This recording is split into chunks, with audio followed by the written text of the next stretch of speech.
This is first person perspective from my perspective, Anthony Shelton. Valve announces the Switch Pro. It was Valve the whole time. The rumors had it wrong the entire time. It was not going to be Nintendo releasing the Switch Pro. It was going to be Valve. Of course it would be. They are the ones who like to put out this kind of hardware.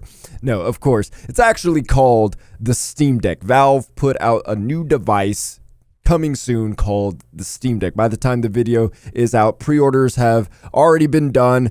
They're probably run out. You're probably too late if you want to pre-order it. However, it is not to be confused with the Elgato Stream Deck. They somehow got the name very, very close to each other. The price for the Steam Deck comes in 3 different models. It's $400 for a 64 gigabyte model. It's $530 for the 256 gigabyte model and $650 for the 512 gigabyte model. All the models have some form of SSD, and the power inside, from what I've heard, is somewhere between an Xbox One and a PlayStation 4. However, since all of these come with an SSDs and the top 2 models come with an NVMe SSD, which you've probably heard of that if you are familiar with the PlayStation 5 and Xbox Series X, because that's the kind of SSD involved with those. And so, this handheld, the Steam Deck, is basically what it sounds like: a Xbox One or a PlayStation 4 with loading times of a PlayStation 5 and an Xbox Series X, all with a 7-inch screen at 720p resolution. It's a pretty dang good device. Not only that, it's fully customizable. So it comes with your typical controller type of buttons and whatnot. Shoulder buttons, trigger buttons, 2 control sticks, a D-pad, obviously your regular control buttons. It's got a touch screen, and it's got 2 touch pads on both the left and the right side. And then it's got 4 triggers on the back on both sides. So this thing is got it all, and you could customize all of that. Not only that, it comes with SteamOS, which is Linux based, but you don't like that? That's cool. You can take that out, pop in Windows, and there you go. You could play all that all through Windows. And you can download stuff like Uplay, Origin, Battle.net, Blizzard, all that stuff. You can download all those extra things as well, because as Valve describes it, it's basically a PC. The Steam Deck is basically a PC. And so, does the Steam Deck look like it's worth the buy? Now, for me, nah, it's not. But for you, it might be. For me, and if you're like me, I don't really have time to play handheld anymore. I don't travel much.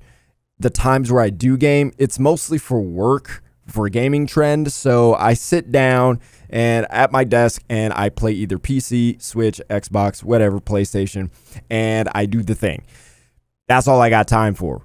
I rarely have time to take my Switch out of the dock or use my mobile phone to play Xbox on the couch somewhere else while I'm watching with my kids or with my family, because at that point I'm with my family. That's how it is. You might be in the same boat. I would say that's not worth it. But if you like to play a lot of indies, this is the device for you.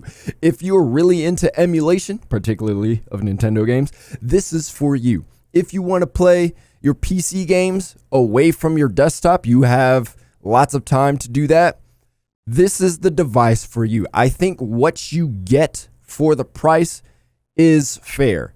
These SSDs, especially in the top 2 models with the NVMe SSDs, those storage devices aren't necessarily super cheap, and so you're kind of having to pay for that. They're not the cheapest devices, but for what you get overall, the value, the customization, it's basically a PC.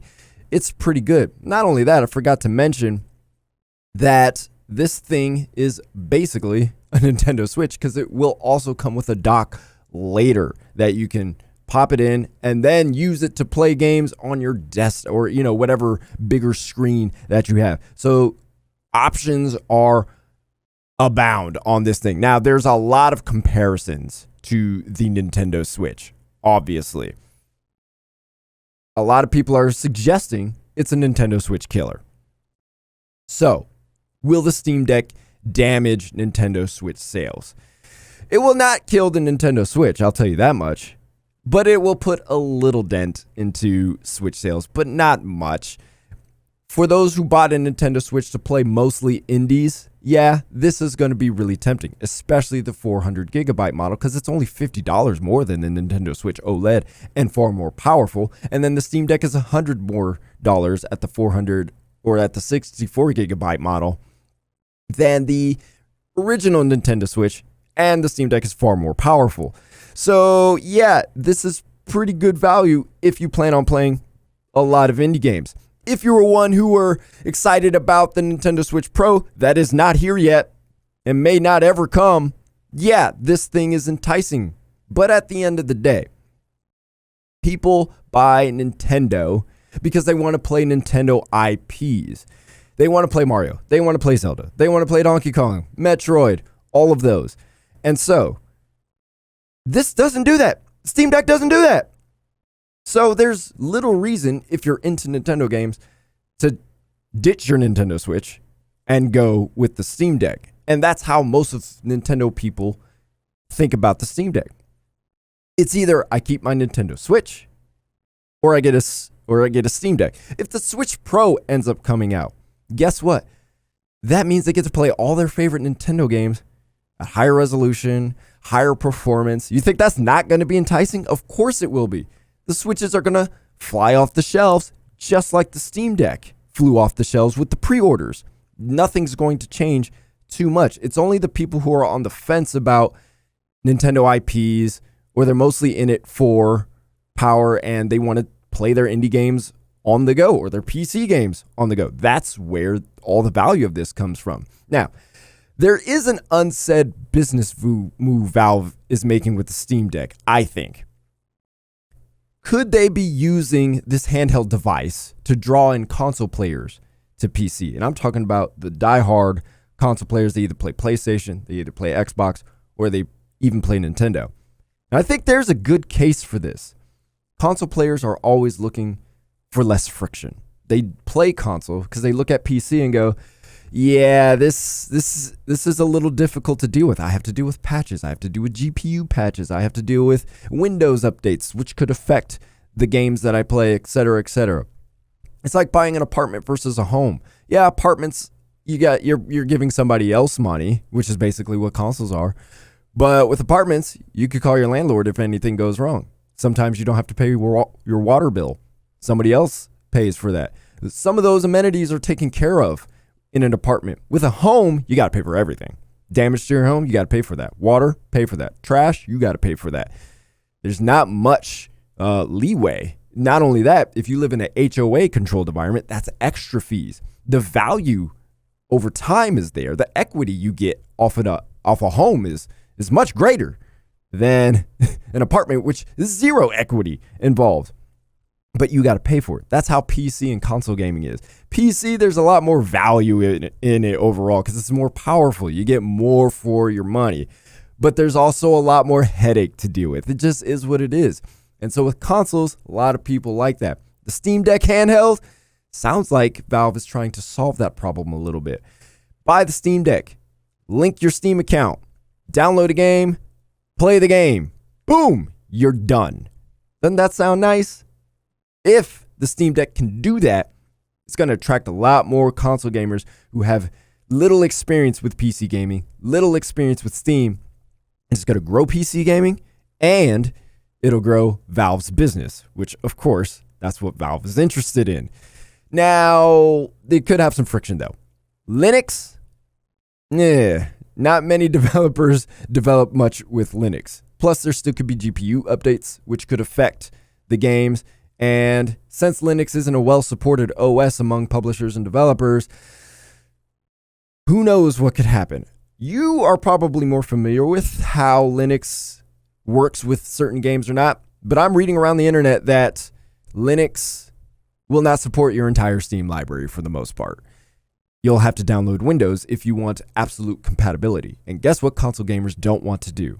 Download Windows. They don't know how to uninstall an OS and install another OS. And I'm not talking about your PC gamers who have consoles. I'm talking about the average console player. They don't know how to do this stuff. That's going to be more friction. And if that creates more friction, guess what? Steam Deck's not going to look interesting, and they're not going to be invested in PC.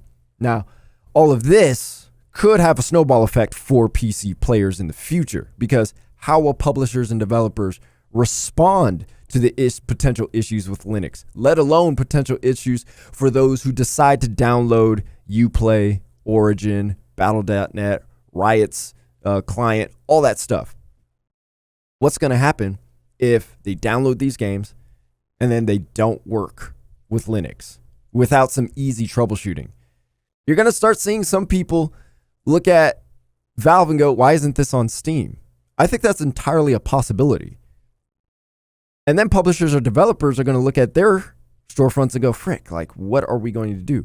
They're either going to have to develop for Linux more, make sure it works, or they're going to have to put their game on Steam, which that option probably is not as, I guess, enticing, because that's less people going on to Uplay or Origin or Blizzard, whatever.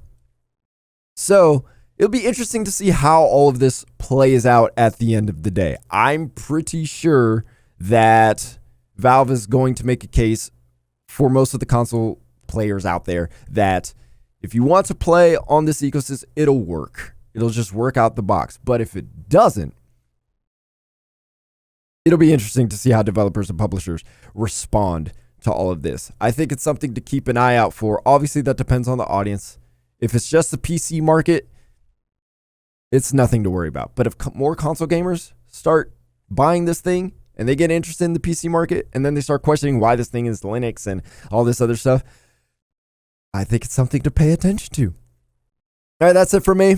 You know what to do. Tap the thumbs up button if you liked it. Tap the thumbs down button if you didn't like it or didn't agree, whatever. You know what to do. Subscribe as well. Also, we have non-commentary gameplay of all the latest and greatest games, big and small. And so if you're interested in looking at a game without any commentary involved, subscribe, because we upload a lot of it. Basically every day we upload something new. So if you're interested, do that so you don't miss out on something you might be interested in, and you could get a look at the game for yourself without any extra, commentary involved with it. All right, that's it for me. My name is Anthony Shelton. I'll talk to you later.